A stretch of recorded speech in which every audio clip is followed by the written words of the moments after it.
In the time of King Herod, after Jesus was born in Bethlehem of Judea, wise men from the east came to Jerusalem asking, "Where is the child who has been born King of the Jews? For we have observed his star at its rising and have come to pay him homage." When King Herod heard this, he was frightened, and all Jerusalem with him. And calling together all the chief priests and scribes and people, he inquired of them where the Messiah was to be born. They told him, "In Bethlehem of Judea, for so it has been written by the prophet, 'And you, Bethlehem, in the land of Judah, are by no means least among the rulers of Judah. For from you shall come a ruler who is to shepherd my people Israel.'" Then Herod secretly called to the wise men and learned from them the exact time when the star appeared. Then he sent them to Bethlehem, saying, "Go and search diligently for the child, and when you have found him, bring me word, so that I may also go and pay him homage." When they had heard the king, they set out, and there ahead of them went the star that they had seen at its rising, until it stopped over the place where the child was. When they saw that the star had stopped, they were overwhelmed with joy. On entering the house, they saw the child with Mary, his mother, and they knelt down and paid him homage. Then opening their treasure chest, they offered him gifts of gold, frankincense, and myrrh. And having been warned in a dream not to return to Herod, they left for their own country by another road. The Gospel of the Lord.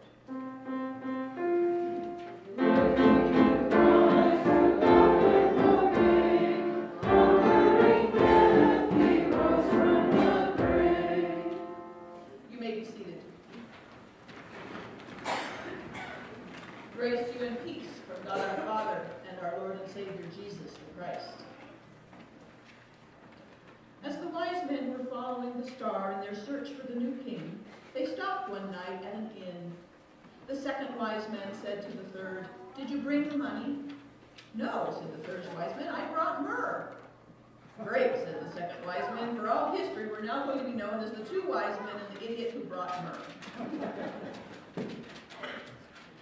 The reality is that myrrh was an odd choice to bring to a new king, especially one that was still a child. Gold made sense. It was a gift of value in and of itself, plus gold was used to make such kingly things as crowns and scepters. Incense, in this case frankincense, was also fitting for a king, especially one who is the Son of God. For incense is associated with worship, and so the gift of incense marks this child not only as king, but as God. But myrrh is not associated with kingship nor with worship. Rather, it is associated with death. It was used to prepare a body for the tomb, an ancient form of embalming, if you will. An odd gift indeed. Now, before I go any further, I would like to correct something about our stories about the visit of these men. Tradition says that there were three, and some traditions even give them names and countries of origin. Melchior from Persia, Casper or Jasper from India, and Balthazar from Arabia. Yet our scripture doesn't even say how many wise men there were. We only know that there was more than one, for the word is plural, and that we know that there were three gifts.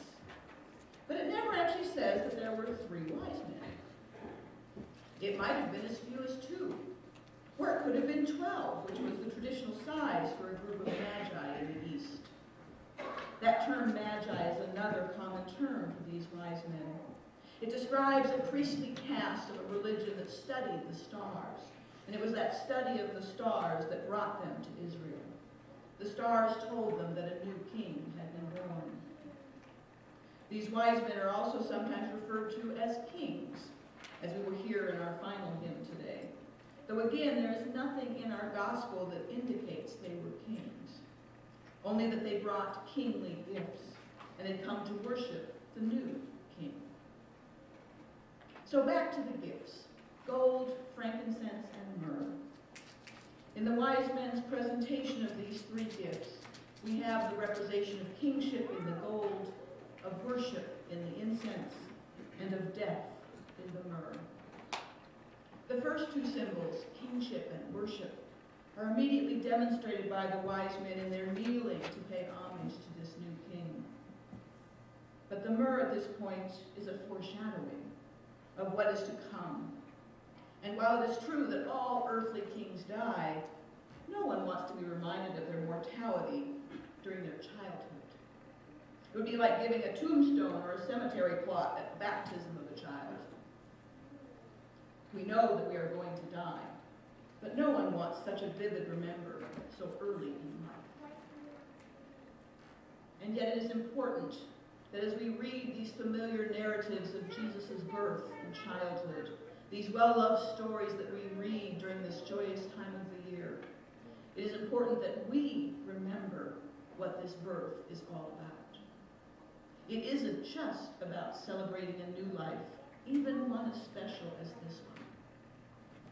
It is important that we remember why this birth occurred, what this birth is all about. On its most positive note, it is about God entering our world in human form. It is about God loving us so much that he is willing to do whatever it takes to save us from sin, save us from ourselves.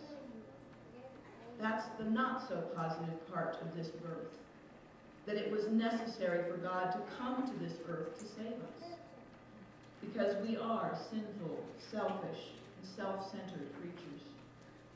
And in order to save us, Jesus must ultimately die, must die a painful, humiliating death on a cross for our sake.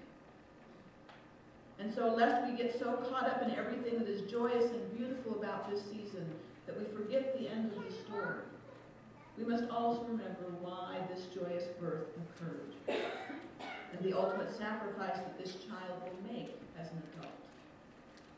And so we have myrrh, not because one of the wise men was an idiot, but because one of them was far-sighted enough to understand the full meaning of this child's kingship, the reason this child was born, and the reason he would die.